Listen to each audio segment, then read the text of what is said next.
Stop everything before this video disappear. Before YouTube takes this down. Listen closely. What if I told you that everything you believe about death is a lie? Imagine an ancient hidden manuscript that doesn't just describe the afterlife, it guides you through it. A text so powerful, so dangerous, that missing even a single moment of its wisdom could leave you trapped for eternity. Today, we unlock the Tibetan Book of the Dead, a sacred guide written over 1,000 years ago, a map that takes us to the very edge of existence and back. Watching this could change everything. The way you live, the way you die, and even the way you perceive reality itself. Are you ready to face the ultimate truth? Think about it.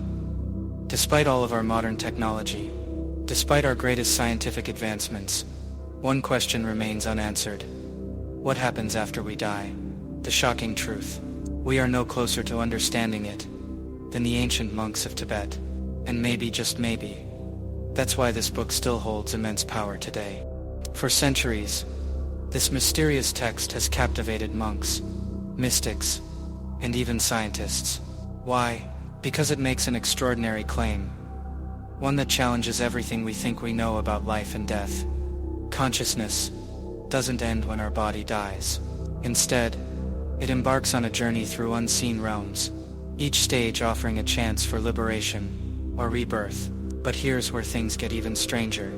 These ancient descriptions match up with modern near-death experiences. People who have been declared clinically dead often return with eerily similar stories.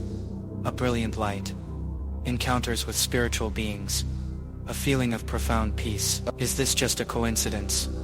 Or are we glimpsing the true nature of reality? What if the Tibetan Book of the Dead holds the key to understanding not just death, but the very nature of consciousness itself? Imagine the implications. Could this ancient text unlock hidden truths about our mind, our awareness, and who we really are? What if studying its wisdom could reshape our entire perception of existence? The connection between ancient spiritual knowledge and modern consciousness research is staggering. But here's the real twist. The true power of this book isn't just in its teachings about death, it's in what it reveals about life. By forcing us to confront death, by making us realize that everything is temporary, this text challenges us to live with a clarity, purpose, and depth that most people never experience. It's not just a guide for the dying, it's a wake-up call for the living. As you hear this, you might feel a strange mix of awe and fear, and that's exactly what it's meant to provoke. So I challenge you, keep an open mind as we dive deeper, because to truly grasp the power of this book, we must explore its origins and the visionary master who brought it to the world. Are you ready to meet the extraordinary figure behind this sacred knowledge? Let's begin. The Tibetan Book of the Dead, a map for life and death. What if I told you that the Tibetan Book of the Dead isn't just for the dying? What if it's actually a roadmap for anyone navigating life's biggest transitions? At the heart of this ancient wisdom lies the concept of the Bardo. In Tibetan Buddhism, a Bardo isn't just the state between death and rebirth. It's any transitional phase where everything familiar dissolves, creating an opportunity for profound transformation. Think about it. How many times in your life have you felt stuck between the past and the unknown? Those moments of uncertainty, those times of upheaval and change, each one is a Bardo. But here's where the Tibetan Book of the Dead, also known as the Bardo Thödol, reveals something astonishing. It doesn't describe just one, but three major Bardos, each a crucial stage of consciousness, each offering a unique challenge and an opportunity for awakening. Are you ready to explore these hidden realms? First we enter the initial Bardo, the moment of death itself. But don't think of it as an ending. Instead, picture it as a blinding flash of pure consciousness, a moment of absolute clarity, where the deepest truths of existence are revealed. Then comes the second Bardo, the Bardo of visions. Imagine yourself surrounded by breathtaking, surreal landscapes, some peaceful, others terrifying, swirling around you in an otherworldly dance. But here's the shocking truth. These aren't external forces. We'll return to that later. Finally, we enter the third Bardo, the threshold of rebirth. Your consciousness, completely detached from the physical, is now standing at the edge of a new life. And here's the game-changing realization. Every thought, every desire in this moment shapes your next incarnation. But this isn't just about what happens after death. The Tibetan Book of the Dead reveals a radical truth. You don't have to wait until you die to experience these transitions. They happen every day of your life. That strange feeling, when you wake up and reality momentarily feels unfamiliar, that's a mini Bardo of death. Those rare moments of inspiration where you're completely immersed in creating, that's the Bardo of visions. Every time you stand at a major crossroad, choosing a new path, that's your personal Bardo of rebirth. And now, as we stand on the edge of this ancient wisdom, we are ready to go even deeper. What really happens in that first most critical moment, when life fades and the transition begins? Brace yourself, because we're about to step into the heart of the first Bardo, the moment of death itself, the ultimate doorway to liberation or entrapment. Imagine this 8 states. You are standing at the threshold of everything you have ever known. Before you is a blinding, all-encompassing light, pulsating with a strange yet familiar energy, as if it holds the very secrets of existence. Behind you, the echoes of your life begin to fade, dissolving into an unrecognizable blur. This is the moment of death, the place where ancient Tibetan wisdom collides with modern near-death research. Are you ready to uncover what happens beyond this dazzling threshold? Tibetan Buddhism teaches us that death is not an end. It is a doorway, a divine passage leading to either liberation or rebirth. Picture that moment, your final breath slipping away, your heartbeat fading, your physical senses shutting down, and yet your consciousness, freed from the body, is more alive than ever. This is the gateway to unimaginable possibilities. What happens next is unlike anything you've ever imagined. Ancient texts call it the clear light, a brilliant, blinding radiance that shines as the purest essence of consciousness itself. But this isn't an illusion. It's not a comforting hallucination. Tibetan wisdom teaches that this is reality in its truest form, the ultimate nature of everything you have ever known. In this fleeting moment, you are given a rare opportunity to see the universe as it truly is, without illusion, without distortion. And here's where everything hangs in the balance. If you can recognize this light, not as something outside of you, but as your own essence, you can achieve instant liberation, a single moment of absolute clarity, and you're free. No more suffering, no more reincarnation, no more endless cycles of life and death. Instead, you attain a state of absolute, unimaginable freedom, beyond anything the human mind can comprehend. But here's the catch. This moment of enlightenment lasts for just an instant. And for most, it slips away like a dream upon waking. Why? Because those who are unprepared, those who have spent their lives fearing the unknown, often fail to recognize it. Instead of seeing this brilliant light as their own true nature, they perceive it as something external, unfamiliar, even terrifying. And with that fear comes retreat, pulling the soul deeper into the realms of the bardos, away from liberation and back toward rebirth. Think about what this means. It suggests that at the very end of life, in that final instant, you are given a last chance, a final test of awareness that could set you free forever. It's the ultimate spiritual challenge, one that Tibetan masters train their entire lives to face. But what if you could prepare for it too? What if death didn't have to be filled with fear and confusion, but instead, a moment of pure clarity and liberation? And here's where the Bardo Thödol reveals an incredible truth. This isn't just reserved for death. Tibetan teachings tell us that through deep meditation and spiritual practice, we can experience glimpses of the clear light even in life. These rare moments of transcendence act as training sessions, preparing us to meet the final moment of truth with awareness and strength. So, how do we prepare? Through mindfulness, meditation, and spiritual discipline, we begin to train the mind to see through illusion, to recognize the clear light when it arrives. This is why Tibetan Buddhist practitioners dedicate years, even lifetimes, to mastering the art of awareness. Because the more you cultivate this inner vision, the more prepared you will be to recognize the truth when it matters most. Imagine preparing for death not as an act of fear, but as an empowering journey toward ultimate freedom. Yet for most, the journey doesn't end here. For those who aren't ready to embrace the clear light, the soul is pulled into the next stage of the Bardo, where the mind itself begins to shape reality, and what happens next is beyond anything you can imagine.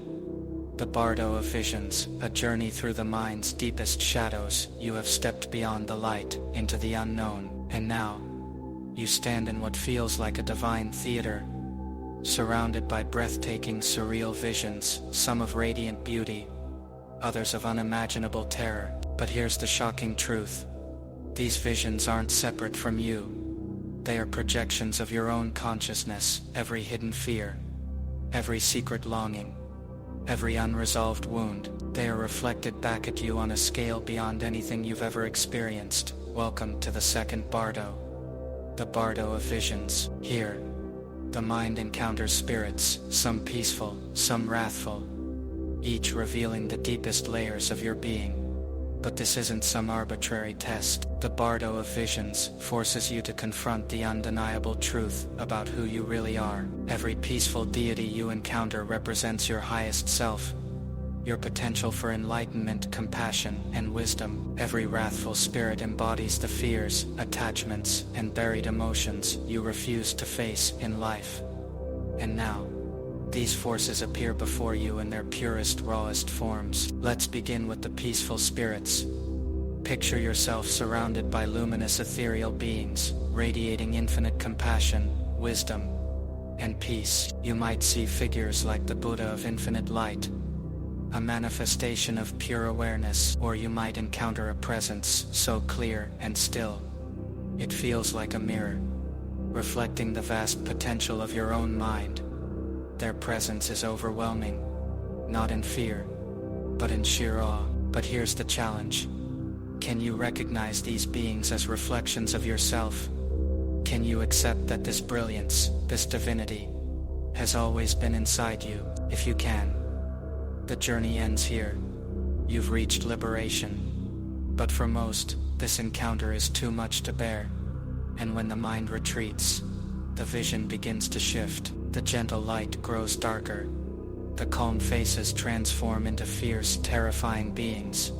Now, you are surrounded by wrathful spirits, beings of fire and fury, with blazing eyes and countless arms. But they are not here to punish you. They are manifestations of your own unresolved fears, the rage you never confronted, the jealousy that poisoned your heart, the attachments that chained you to suffering. Now, these emotions stand before you, no longer hidden, demanding to be faced. And here is the final test. Can you see these monstrous figures for what they truly are? Can you recognize them as aspects of your own mind and release them? Because if you can, you break free.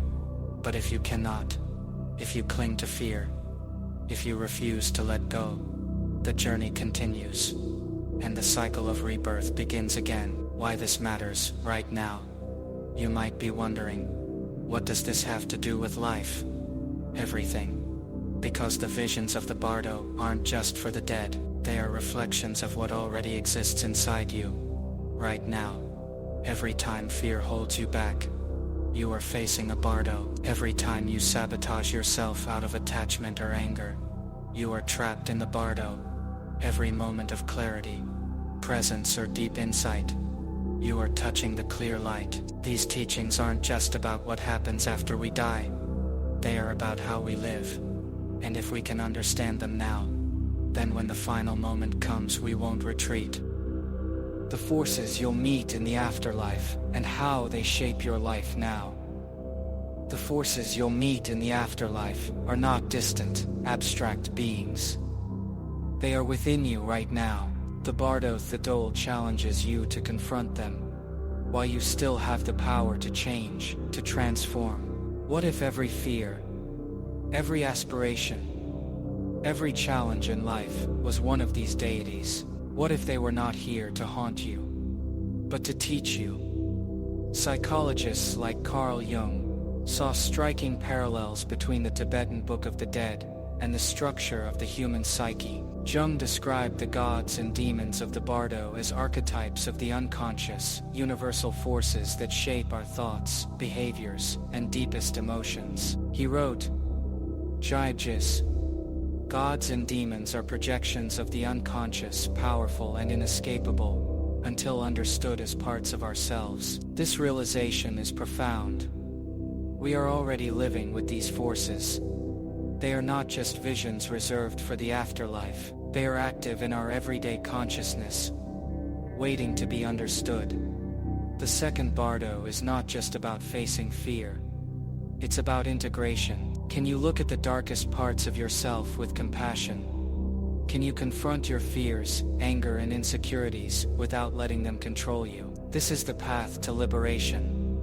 Recognizing that every vision, every force, every deity, is a projection of your own mind. They are reflections of who you are. But there is a warning here too, for those who fail to recognize these beings as their own projections. The experience can be terrifying. The mind, unable to grasp its own nature, becomes trapped in its own illusions, mistaking its own creations for external threats.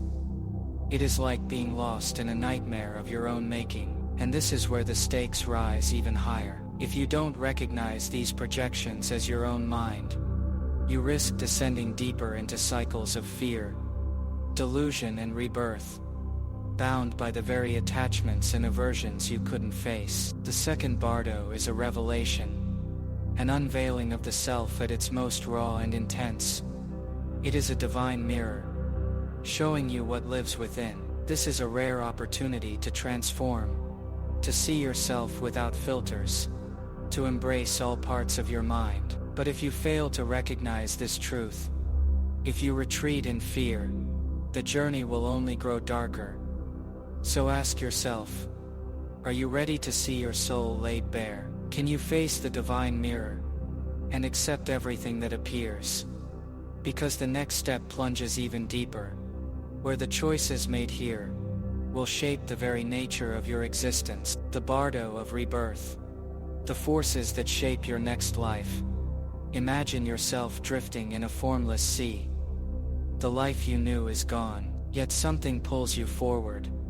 A force as magnetic as gravity, drawing you toward a new reality. You have entered the Bardo of rebirth, the third stage in the journey beyond death. In this realm, every thought, every unresolved emotion, every karmic imprint becomes a guiding force, shaping the foundation of your next life. Your consciousness, now stripped bare, is a magnet, pulling in the elements that will form your future existence. The stakes couldn't be higher, because now, the next chapter of your soul is about to be written, and it is written by who you are at your core. This isn't a passive drift through the afterlife. It is an intense, chaotic process of creation. Every choice, every desire, every hidden fear you have ever carried, now comes to the surface, generating the reality that awaits you. In the Bardo of rebirth, there are no filters, no escape. You are both the painter and the canvas, crafting the blueprint for your next existence. This is where karma becomes tangible. You are drawn toward the life you are most aligned with, based on the sum total of your past actions, thoughts and intentions. Picture yourself surrounded by a swirl of visions, faces, landscapes, even entire worlds. Each one is a potential path for your soul. But these are not random images. They are the sum total of your inner state. If you have cultivated kindness, self-awareness and wisdom, the visions may be bright, inviting, leading you toward a life filled with opportunity. But if fear, anger or attachment dominate, the visions take on a darker, more chaotic form. Each potential rebirth pulls at you, tugging on the invisible threads of karma, drawing you toward the life you are most aligned with. This isn't a test imposed by some outside force. This is the mirror of your own mind, showing you the culmination of your actions, intentions, and desires. And here is where it gets even more intense. The choices you make in this bardo, the mental states you cling to, directly influence your rebirth. Your mind becomes a divine compass, aligning you with the realm that resonates most with your current state. Imagine a vortex of emotions and memories swirling around you, pulling you toward one life or another. Can you find the center of clarity, the still point that will guide you toward liberation rather than entrapment? Or will you be swept away by your own unresolved karma, bound for another cycle of birth and death? Now consider this. The visions you encounter in the bardo of rebirth aren't just distant images.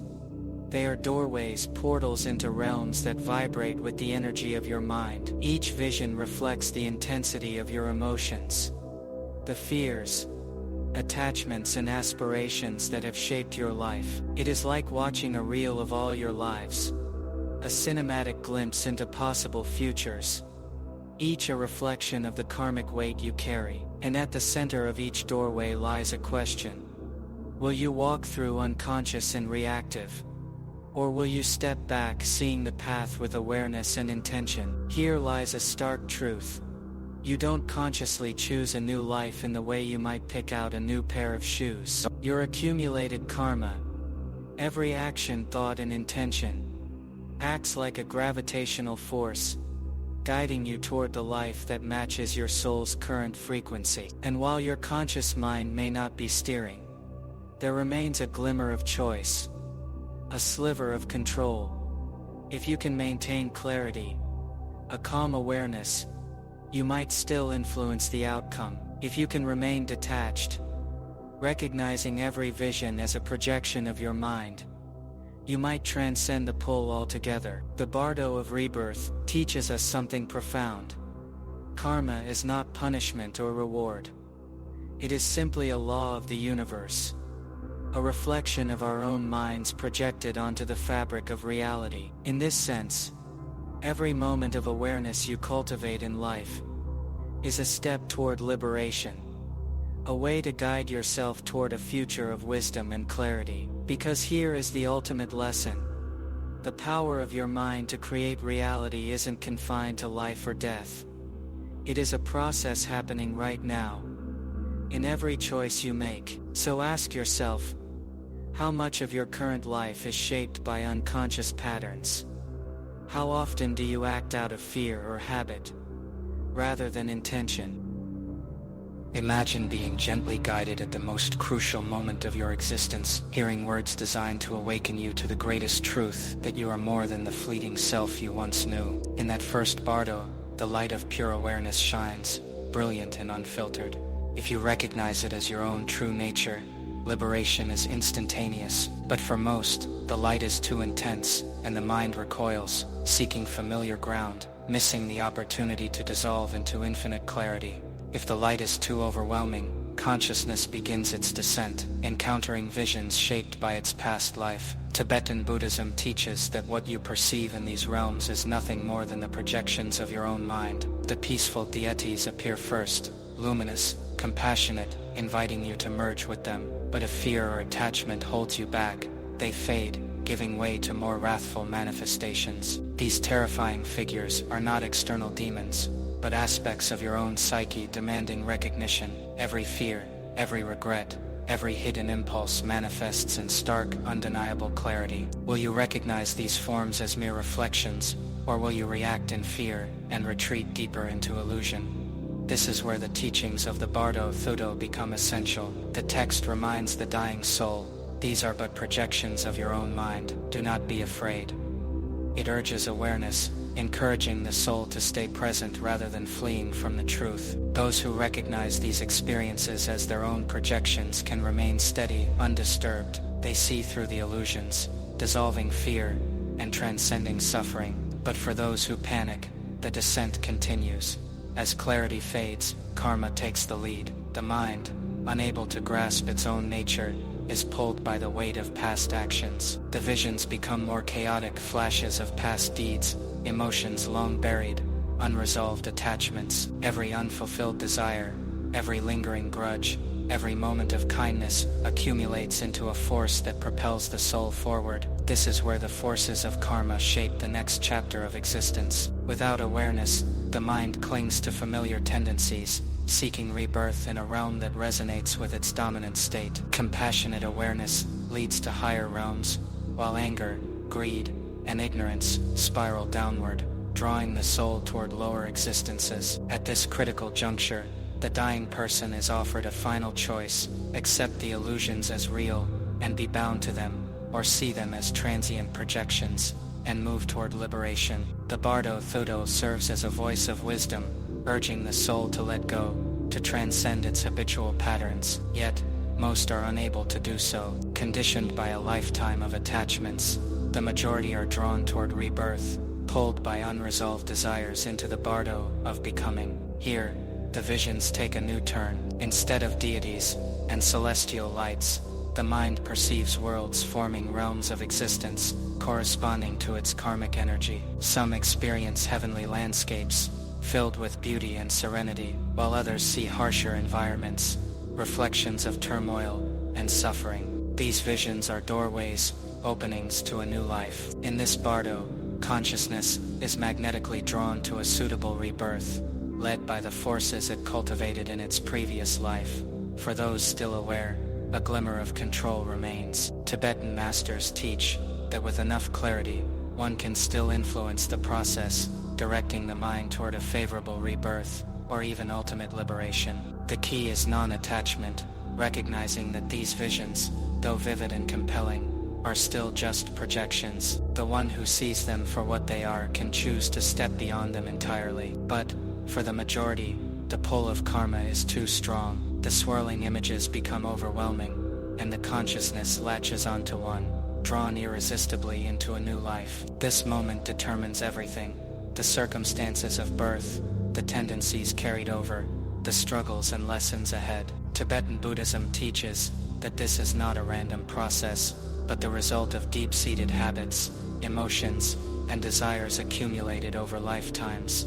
And so, rebirth occurs. The journey through the Bardos concludes as consciousness takes form once more, but the wisdom of the Bardo Thödol remains. If you understand this cycle now, while still alive, you can prepare. You can train your mind to meet these moments with clarity, rather than confusion, with peace, rather than fear. This knowledge is not just for the dying, it is a map for the living, a reminder that in every moment, we are shaping our future paths. So, what does this mean for us today? It means that death is not the end, nor is it something to be feared. It is a transition, an unfolding of the mind's deepest tendencies, and the time to prepare for that transition is now. Every thought, every action, every intention is shaping the Bardo you will face. If you cultivate wisdom and compassion today, you are preparing yourself for clarity in death. If you remain lost in distraction and attachment, you are strengthening the chains that will bind you to suffering. The Tibetan Book of the Dead is not just about the afterlife, it is about this life. It urges us to awaken, to recognize that the same mind that will face the Bardos after death is the mind that navigates this reality now. Liberation is not some distant goal, it is available in this very moment, in the way you see yourself and the world around you. The question is, will you wake up now, or will you wait until death forces you to see?